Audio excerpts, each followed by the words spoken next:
if you can manage this place of being in the middle and still pressing through and leaning into the hard and really leaning into God, of course, you are going to find yourself able to draw that boundary line from disillusionment to the truth.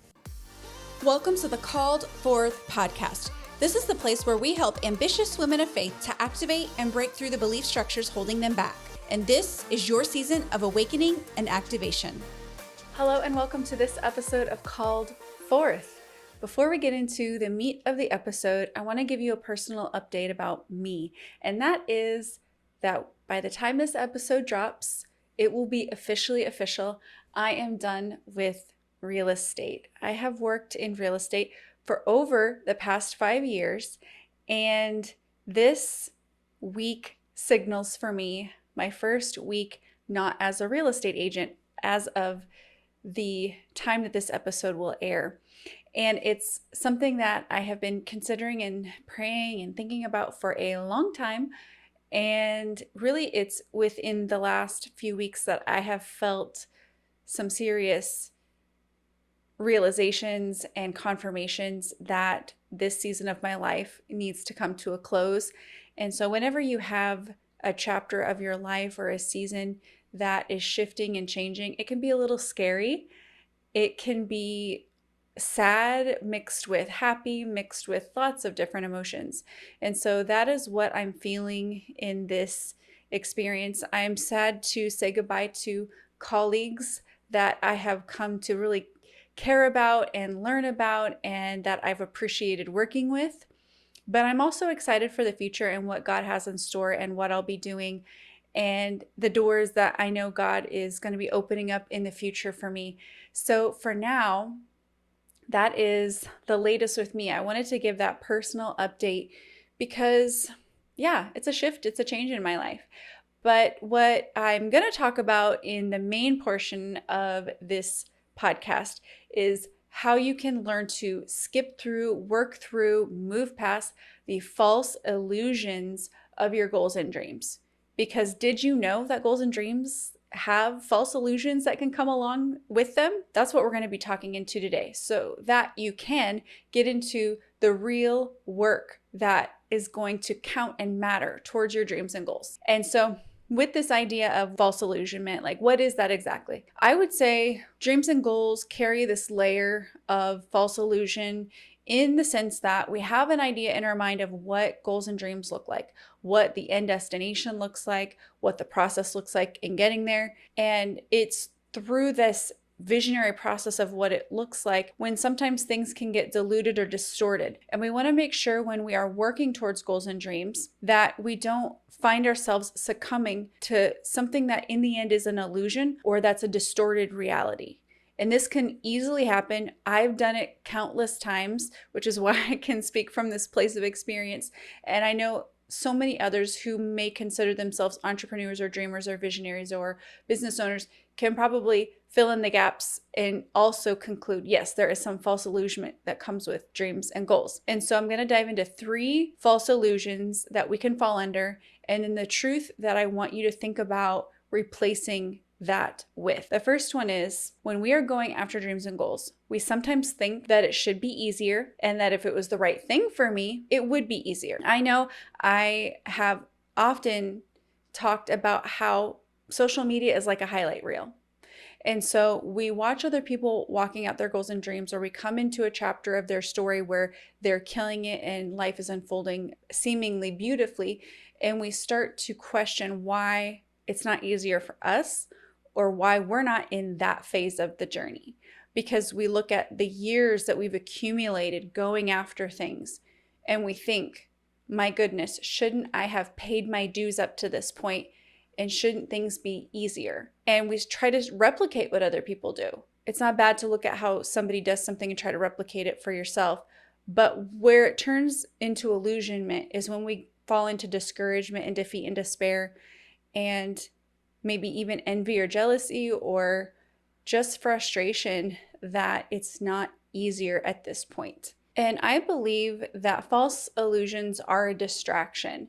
They just keep you in this perpetual mind state of asking questions that there aren't always really good answers to, or asking questions that don't have fulfilling answers, which then in the end just distract you from where your energy and your mindset and your time could be going, which is doing the real work towards your dreams and goals. So to answer this question, should it be easier? And if it was the right thing for me, wouldn't it be easier?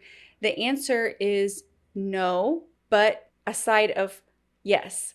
And what I mean by that is no, it doesn't mean that it should be easier. And it doesn't mean that if it was the right thing, it would be. And where the yes comes in is that you can certainly use challenges as a gauge to ask yourself, am I out of alignment? Is this really not the right thing for me?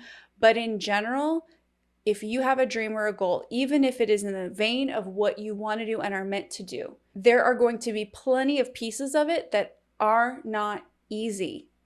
So if we fall under this false illusion that the work being easy means it's the right thing, then when it's not easy, we get into this endless zone of second guessing ourselves and stopping and starting and trying this and trying that and being worried all along that we're never going to get it right. And I'm not saying it's wrong to try new things and shift and do things differently and go after a litany of dreams and goals that we have on our mindset. But what I am saying is to help you stay focused and help you stay the course, we want to get rid of this false illusion that it should be easier and that if it was the right thing, it could be easier. Because the truth of the matter is, by faith, I believe there will be a time when I hit my stride and it feels easy. But until then, I will navigate the painful, messy middle and manage the tension of the in-between. I'm not saying it'll never feel easy or you won't get there, and I believe there's seasons where we can, quote unquote, hit our stride and things can feel more in alignment, but that doesn't mean you're going to feel that from the end to the beginning, and it doesn't mean you're going to feel that the whole way through. So if you can settle in your spirit that by faith you know you're going to get there, but in the meantime you're going to manage that tension of the in-between and that pain of the messy middle of things taking longer than you think that they should, of a lot of time where you're sowing and not getting anything back in return, or at least feeling like you're not getting enough back in return. If you can manage this place of being in the middle and still pressing through and leaning into the hard and really leaning into God, of course, you are going to find yourself able to draw that boundary line from disillusionment to the truth. The second false illusion that I want to talk about is living so far ahead in the future that you can't or don't enjoy today. And man, this is tough because we have dreams, we have goals, and so we are visionaries for what we want the future to look like. But there is definitely a balance in visualizing where you want to be and thinking about and strategizing for the future and still being present and intentional today. And this is so important because the life of your journey really isn't about an end destination. It's about the here and the now and the today of the joy and the peace and the life that you're living now. And that doesn't mean, especially if you're going through a challenging time, that you don't live forward facing, making decisions now that affect your future. But I think it just means in a big sense that you're not so far off in the future planning on something that you can't ultimately guarantee in the end, trying to fix a future that you can't guarantee will happen to the extent that you ignore the present, that you can't find joy in the present.